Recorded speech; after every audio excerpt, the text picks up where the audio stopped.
What's good? It's your boy CJ Goodfellow. We back with the boxing clinic. Y'all know what it is. Shout out to the LDBC and YTBC. We all on this boxing grind together. And early morning grind. And we talking about, who would have won Andre Ward, versus Artur Beterbiev. And Artur Beterbiev got a lot of hype. You had, small fraction of fans that say, oh, Andre Ward retired because he was scared of Artur Beterbiev, why didn't he never fight Artur Beterbiev? Why didn't he do this? I did a video, talking about, Andre Ward ducking, Adonis Stevenson, and that was fact. Virgil Hunter came out and said that, there wasn't no money in that fight, so they didn't pursue it. And, that's code for we couldn't bend over and, spank Kovalev like we bend over and spank, Adonis Stevenson like we bend over and spank Kovalev. Kovalev got a raw deal, especially the second time around. But, Artur Beterbiev was with Al Heyman. I think he's, Al Heyman is his advisor, manager, whatever he is. And, Yvonne Michael, that promotes Adonis Stevenson, is still his promoter. Even after, Beterbiev tried to break that contract, for whatever reason. I think, Beterbiev was trying to break that contract after, he found out that Sullivan Barrera pulled out the fight with him because, Yvonne Michaels gave him a shit deal. They were supposed to fight in Miami, and Barrera was only set to make $60,000, and he pulled out the fight because the money wasn't right, and people was calling him a ducker. But then the truth came out, and then Beterbiev got wind of it. So then then Artur Beterbiev tried to break his contract and it didn't work.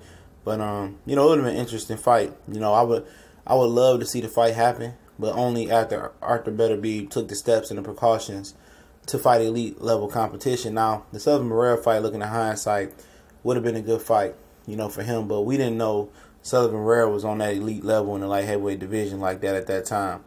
Artur Beterbiev got elite power. Andre Ward is a tactician. Beterbiev likes to come forward and bring the pain, body shots, head shot, mix it up. But to me, he's very green on the pro level. Even John David Jackson did endorse him and said he thought that would be Artur Beterbiev would be the guy that stopped Kovalev and beat Kovalev and stop his reign over that light heavyweight division. But Andre Ward was just something different.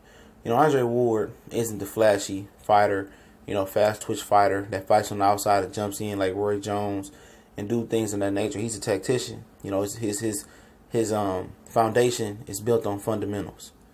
And once you have mastered your craft and mastered, the technique and, mastered the craft of boxing overall and become a very well-rounded boxer, that's tough to beat, especially when you put it with the determination and the right team and the right game plan. I think it would have been a tough fight for Artur Beterbiev at this point in his career. Now, we might look back 3 or 4 years and say, oh, he would have killed Andre Ward. But he has a lot of competition to prove his worth, and for us to look back and say, oh, that could have been a great fight, or potentially, try to, dangle a carrot in front of Andre Ward to come back out of retirement.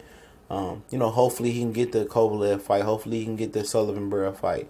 Hopefully he can get the Adonis Stevenson fight. I think they both were Al Heyman. I think Beterbiev was still with Al Heyman. So, I could be wrong on that, but, it's there for him to take, It's there for him to make his mark. Is he as good as people think he is? Only time will tell, I was picking Sullivan Barrera to beat Artur Beterbiev, before the fight fell through. Now I don't sound so crazy. You look at the skills that Barrera has developed since losing to Andre Ward. But, I just think Ward would have been too much. I understand that Beterbiev was a powerhouse, but he hasn't fought anybody on that level. He got like 13 pro fights or something like that. That's just hard. I was telling you guys about Erickson Lubin. It's hard to make that jump. No matter how good an Olympian you were, or amateur you were, it's actually hard to make that jump in the pros. We seen Lomachenko fail with Orlando Cito, Erickson Lubin fail with Jamel Charlo. It's just tough for guys that jump up and try to fight, elite competition, in a division. And it would have been a tough jump for Artur Beterbiev. I'm not saying he couldn't have done it. Andre Ward was just on a different level. We seen in the Kovalev rematch, You know, after he got his shoulder and he got that little, little fluid drain from his knee, he's just on a different level, you know. And no, everybody wanted to create these foes that he'd be Andre Ward. Oh, Andre Ward came to Andre Ward exceeded expectations. Andre Ward took on and beat all challengers and all comers. And Beterbiev wouldn't have been no different. Andre Ward had put that heat to that steel, and he waxed him. It would have been a good competitive fight. It'll be a better fight if Beterbiev can get some names under his belt and get that competition level up. And everybody just thinks everything is a foregone conclusion because the guy looks good versus certain guys that he's going to go in there and blow certain opposition out. It doesn't always work that way. That's the reason why, they fight the fights. Like Herman Edwards said in football, that's the reason why they play the game. And that's the reason why they fight the fights, But, this definitely would have been a good fight. But Beterbiev was just behind the curve too much, He would have had too much ground to make up for Andre Ward to even entertain fighting him. And him being a foreigner over there in America, he couldn't have made up that ground. He could have did a better job and stopped fighting with his promoter. But I think Andre Ward would have, won a unanimous decision. It would have been tough, but I seen Ward winning.